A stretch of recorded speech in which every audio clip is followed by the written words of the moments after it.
Mas o segundo passo que o autor aos Hebreus nos dá é esse: remova o peso.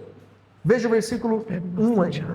Portanto, também nós, visto que temos a rodear-nos tão grande nuvem de testemunhas, livremo-nos de todo o peso e do pecado que firmemente se apega a nós e corramos com perseverança a carreira que nos está proposta. A conclusão do autor, então, é a seguinte: se nós estamos em uma corrida e se nós estamos sendo observados por uma nuvem enorme de pessoas que já correram e venceram, então nós não podemos passar vergonha. Qual é a nossa postura agora? Então nós devemos nos livrar de todo o embaraço que atrapalha a corrida, que atrapalha o atleta. Um atleta, meus irmãos, não pode carregar fardos durante a prova. Ele não pode carregar sacos de areia, uma mochila, usar botas pesadas. Ele não pode carregar garrafas e garrafas de água, senão ele vai ficar para trás, ele não vai conseguir. Ele vai tropeçar em meio a tanta carga. Ele vai cair. Um atleta precisa de ser leve e ágil. É por isso que se você assiste uma prova das Olimpíadas, a roupa do atleta de corrida é só o básico. É um tecido fininho, apenas o básico. O tênis é o mais leve possível para que ele possa correr. Ele tem que ser leve. E para ser ágil, ele precisa se esforçar durante toda a sua preparação para perder gordura, para que ele possa então ser o mais leve possível. Então nós temos que tirar todo tipo de embaraço. E aí o autor aos Hebreus vai listar duas coisas que nos embaraçam. Duas coisas, lá no versículo 1. Uma dessas coisas é o peso. Peso. Vejam que às vezes a gente lê o versículo assim, livremo-nos do peso do pecado. Não, não é o peso do pecado.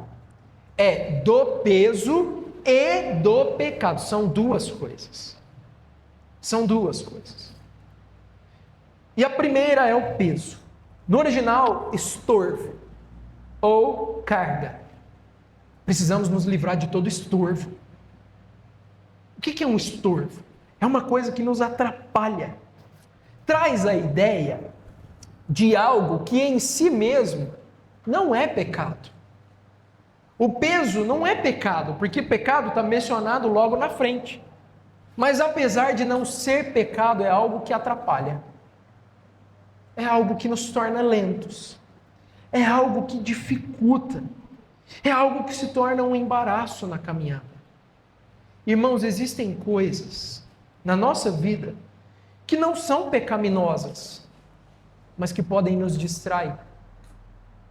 Existem coisas que podem nos dominar por completo, embora não sejam pecado. Exemplo: má administração do tempo. Não administrar corretamente o nosso tempo nos embaraça. Uso excessivo de redes sociais é uma má administração do tempo. Usar muito as redes sociais pode te atrapalhar. Maratonas constantes de séries na Netflix. Pastor, todas as séries coreanas e os doramas da Netflix eu já terminei. Irmão, você terminou de ler a Bíblia inteira? Ainda não, pastor, mas eu estou lendo. Está lendo. Junto com o Jin Song-yu e a Godarin. Irmãos, cuidado. Essas coisas não são pecado, mas elas atrapalham. Se tornam um embaraço. Noticiário consumido de forma compulsiva. Falta de disciplina com horários. Tudo isso nos embaraça. Trabalho em excesso também nos embaraça. Falta de descanso no dia do Senhor. Negligência com a família porque trabalha demais. exaustão, a pessoa está sempre cansada, está trabalhando muito, precisa descansar. Isso nos embaraça, isso nos atrapalha. Preocupação excessiva com dinheiro, conforto, bens, isso nos atrapalha. Relacionamentos ruins e tóxicos, amarguras e frustrações antigas, essas coisas nos atrapalham. Essas coisas se tornam pesadas. É como se você tentasse correr carregando alguém nas costas. Não vai. Livre-se de todo peso. E livre-se também do pecado. A segunda coisa que o autor menciona é o pecado. O pecado é mencionado, mas não como um estorvo. O pecado é algo mais sério, porque ele diz que o pecado firmemente se apega a nós, ou tenazmente nos assedia. A ideia aqui é como algo que nos cerca, se enrola em nossas pernas com força e nos joga no chão. Como que corre com uma coisa enrolada nas pernas?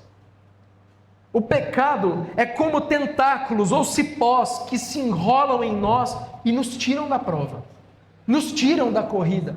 No filme da Disney, de 97, Hércules, ele enfrenta um monstro chamado Hidra. E para cada cabeça que ele corta, nascem 2 ou 3 e elas vão se enrolando nele até imobilizar. E por mais forte que ele seja, ele cai. Por quê? Porque não há movimento, não há força. Então, aqui nós precisamos tomar cuidado, porque o pecado é como tentáculos que nos apertam, apegam a nós e nos jogam no chão. Vejam, o peso nos torna lentos até parar. O pecado nos derruba, mata, tira de campo. No contexto dessa carta, alguns pecados são mencionados de forma específica. Quais pecados o autor tem em mente aqui? No capítulo 10, versículo 38 e 39, ele vai mencionar o pecado do medo, que nos faz retroceder diante do sofrimento. Ou seja, em 2026, muito cuidado, porque você pode sofrer, e o medo do sofrimento pode te fazer voltar atrás e abandonar a fé. Então tome muito cuidado com esse pecado, muito cuidado com isso. O segundo pecado que o autor menciona, aí no versículo 15 do capítulo 12, é a amargura, a raiz de amargura que brota e contamina e perturba as outras pessoas. Muito cuidado em 2026 com o sentimento que você vai nutrir com relação aos outros. O mandamento é para nós amarmos e não amargurarmos.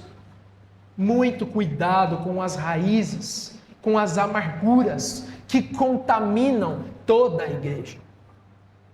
A amargura de um irmão contra o outro contamina o culto, contamina a adoração, contamina a igreja. Livre-se disso. Arranque isso pela raiz, remova esses tentáculos. E o último pecado que ele menciona no versículo 16 é a sensualidade, que busca satisfação imediata. Ele cita especificamente o exemplo de Esaú, que tendo fome, vendeu o seu direito por um prato de sopa. Sensualidade não tem a ver apenas com o aspecto sexual. Sensualidade tem a ver com desejos, com paixões. Limite, domine, mate, se necessário, as suas paixões, porque elas podem te levar ao pecado e à morte. Olha o que fizeram com Esaú. A fome dele foi tão violenta que ele entendeu que ele precisava satisfazer imediatamente essa fome e ele perdeu o seu direito.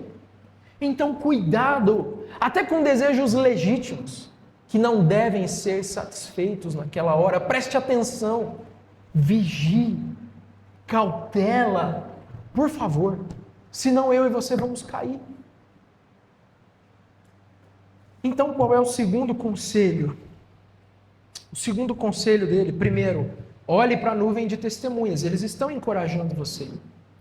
Segundo, remova todo o embaraço. Deixa Tudo que está pegado em você e que está atrapalhando você ou está tirando você da sua caminhada com Cristo. Está tornando você lento, desanimado, cansado. Amém? Amém. Cuidado, irmãos. Cuidado.